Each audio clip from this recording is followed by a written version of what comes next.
Hey, what's up, everybody? I am the Wrestling Rundown Champion, and I'm here to give you guys my review for G.F.W. Victory Road 2017. And I'm just going to get right into it. We had Jeremy Boras and Josh Matthews on commentary for this show. And it shows earlier on in the day, Johnny Impact and Eli Drake arrive into the building since they're both going to be wrestling in the main event in the G.F.W. Global World Heavyweight Championship match. And then it shows a hype video for the show, kind of going through all of the main title matches that are going to be taking place. And then we had the first match on the show. It was an X Division Championship match. X Division Champion Treble with Caleb Conley ringside versus Petey Williams. I thought this was actually a pretty good match here. I enjoyed it. Petey Williams dominated this match early. He hits a drop kick to the back of Trevor Lee while he's plowned up against the middle rope, and he dominated this matchup early on. He hit a dive on the outside, and then eventually, because of the distraction from Caleb Conley, Trevor Lee hits a forearm, knocking Petey Williams on the outside, and then Trevor Lee takes control of this matchup for a little while. Caleb Conley takes some cheap shots here and there, and then Petey Williams starts to make his comeback. He hits a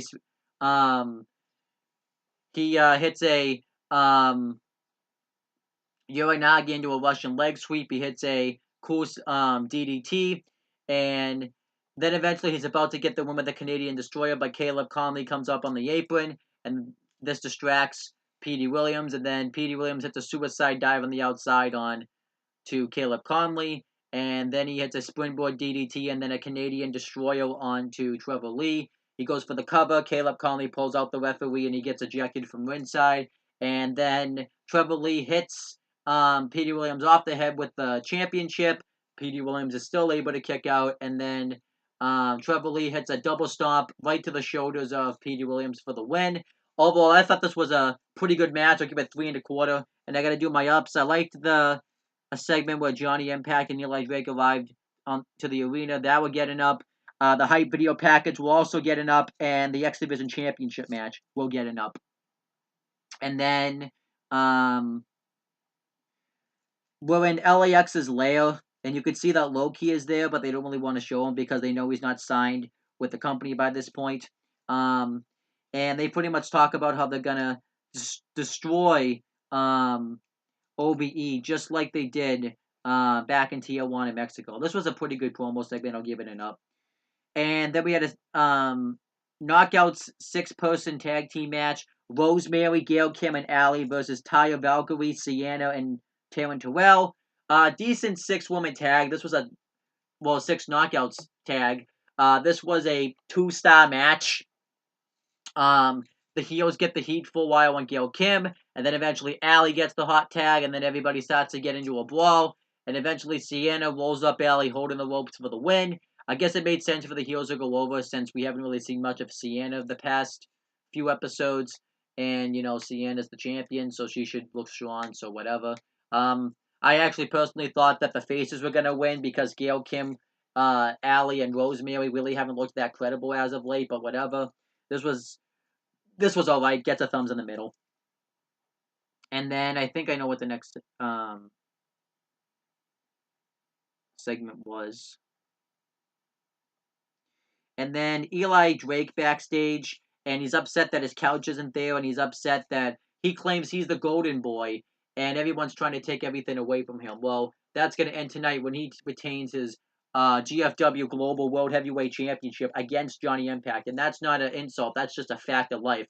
Good promo, gets an up. I mean, also his partner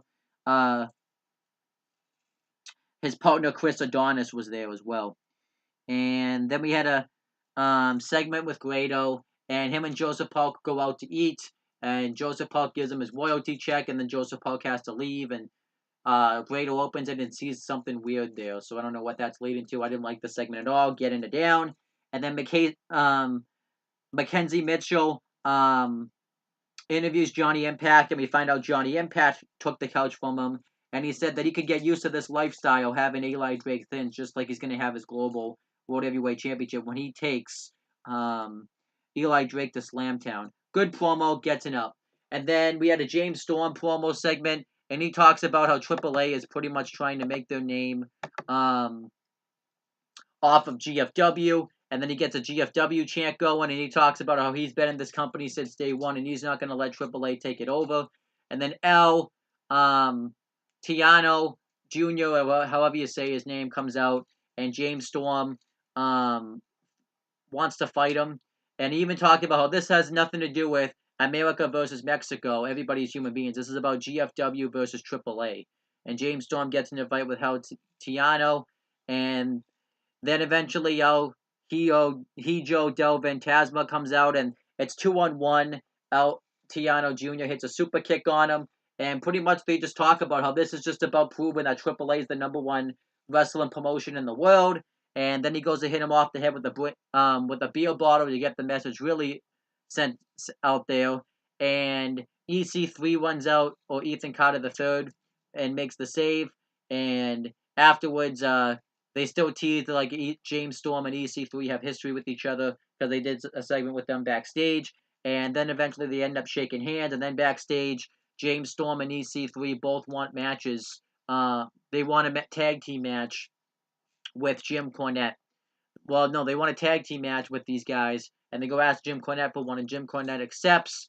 And James Storm says that this partnership, he may possibly ruin this partnership because of how beat up that Phantasma and El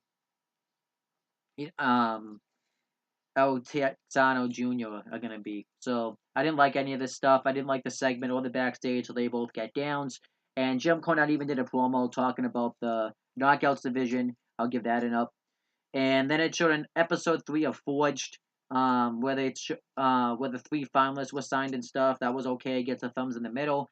Then we had a GFW World Tag Team Championship match. GFW World Tag Team Champions Santana and Ortiz with Conan, Diamante, and Homicide versus OVE. Right when the match starts, Dave Christ dives over the top rope and just takes out everybody in LAX, and it leads into a big brawl. And eventually, Jake gets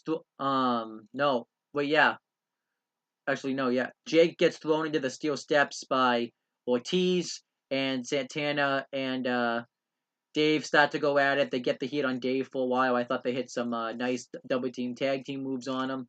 And then eventually, Jake gets the hot tag, and he starts going off on Ortiz and Santana. And they hit some really cool tag team moves. Both members of OBD hit a double suicide dive on the outside.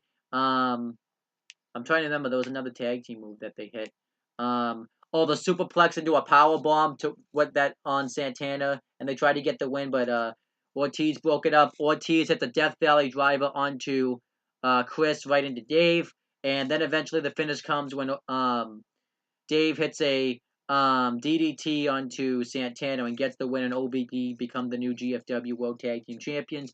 This makes sense because OVE is probably right now the only credible team that can take the GFW World Tag Team Championships from Santana and Ortiz, but I am a little surprised that they didn't wait till Bound for Glory to do this, since that was a few weeks later, because this show took place on September 21st. I mean, I guess you couldn't really wait too long, and this was a big enough show to do it, so whatever. But they're already talking about Bound for Glory, so it didn't really make any sense.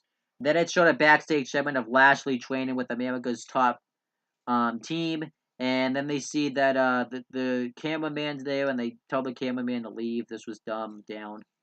I don't like this Lashley, America's top team storyline. And then Johnny Impact, Scott D'Amore, and Desmond Xavier congratulate OVE on the victory. That's literally what it said word for word. I like that, getting it up. Then we had the main event. It was a GFW Global World Heavyweight Championship match. GFW Global World Heavyweight Champion Eli Drake with Chris Adonis ringside versus Johnny Impact. And Johnny Impact pretty much kicked Chris Adonis' ass throughout this matchup. And he had a lot of cool high-flying moves. And eventually, when he went for his running knee, Chris Adonis pulled his leg out from under him. And referee ejected him from ringside. And then eventually Eli Drake starts to get the heat on Johnny Impact. Johnny Impact at one point hit a suplex on the outside on the ramp on Eli Drake. That looked really cool. And Eli Drake got the heat on Johnny Impact for a while. Johnny Impact starts to make his comeback. And then eventually Eli Drake accidentally clotheslines the referee. And Johnny Impact hits a super kick and he has the match run. But because the referee's down, no one's there to make the count. So then Eli Drake hits Johnny Impact off the head with the Global Championship belt. And he goes for the cover. Johnny Impact kicks out. And then Eli Drake decks the second referee that had come out to make the count. And Eli Drake and Chris Adonis put the boots to Johnny Impact. And then Eli Drake goes to hit Johnny Impact with the Global World Heavyweight Championship. He accidentally hits Chris Adonis. And then Johnny Impact hits a moonlight drive onto the championship belt. He goes for the cover. Eli Drake kicks out. And then eventually the finish comes when Johnny Impact goes for his springboard elbow drop, his 450 elbow drop. I don't even know what he calls it. But then Eli Drake uses the referee as a shield, and he pushes the referee, and Johnny Impact jumps over him. And while the referee's not looking, Eli Drake low blows Johnny Impact, and then he hits a gravy train for the win, and Eli Drake retains the championship, which I thought made sense because I think Eli Drake's doing a good job as champion. No reason to take the title off him, and it's still a little early to have Johnny Impact win the world title. And then eventually afterwards, Eli Drake, Chris Adonis puts Johnny Impact into the Adonis lock, and Eli Drake gets in his face and tells him that he's never going to get that's as close Johnny Impact will get to the G.F.W. Global World Heavyweight Championship. And then Graza Jr. comes out to make the save, and he's doing very well fighting him off up until LAX comes out and they beat the crap out of everybody pretty much. And Conan ends up shoving a fan, and eventually this leads to just everybody standing tall. And overall, I like this. I like the chaos that took place at the end. And that was pretty much GFW Victory Road. Overall, I enjoyed this show. I thought this was a good show. I'll give it a 7 out of 10, which is a C. I'll give it a C show. I thought it was good. The only things I didn't really care about on this show was Grado, Lashley, and America's Top Team storyline, and the AAA versus GFW storyline. But I liked the GFW. I liked all the title matches on this show, and I also liked and I thought the Knockouts match was okay. So overall, that's my thoughts on GFW Impact GFW Victory Road. Pretty much going to end this video off now. Please make sure you tune into this on Saturday. Make sure you guys also like, comment, and share this video so people will watch it. Make sure you guys subscribe to this channel for more content and click on the bell so that way every time you upload a video, you guys will get the notifications for it. Make sure you guys do the same thing for my CM Brothers and on the Talking 80 YouTube channels. And that's pretty much it, guys. Talk to you later.